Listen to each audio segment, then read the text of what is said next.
কথায় বলে কুকুর মানুষের সবচেয়ে কাছের বন্ধুদের একজন। সেই প্রবাদ যেন পুনরায় প্রমাণিত হলো চেন্নাইয়ের একটি ঘটনায়।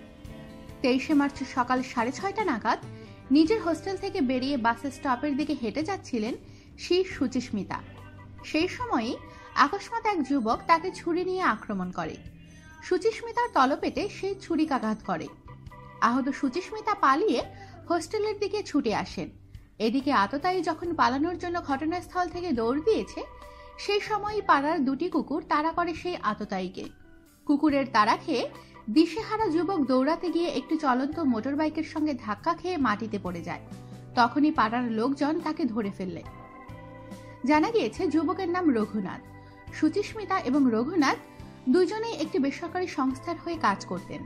রঘুনাথের বিরুদ্ধে কর্মস্থলে অভব্য আচরণের অভিযোগ এনেছিলেন সুচিস্মিতা।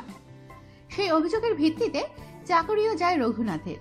সেই ঘটনার প্রতিশোধ নিতেই সুচিস্মিতাকে আক্রমণ করেছিল রঘুনাথ। এদিকে যে কুকুরের তৎপরতায় রঘুনাথ ধরা পড়ে, এক অটোচালক লালন পালন করে ছোট থেকে তাদের বড় করেছেন।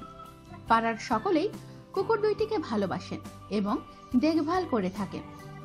সেই দুই চতুষ্পদী যে পাড়ার হামলা চালানো এক ব্যক্তিকে ধরিয়ে দিয়েছে, তাতে সকলেই খুশি।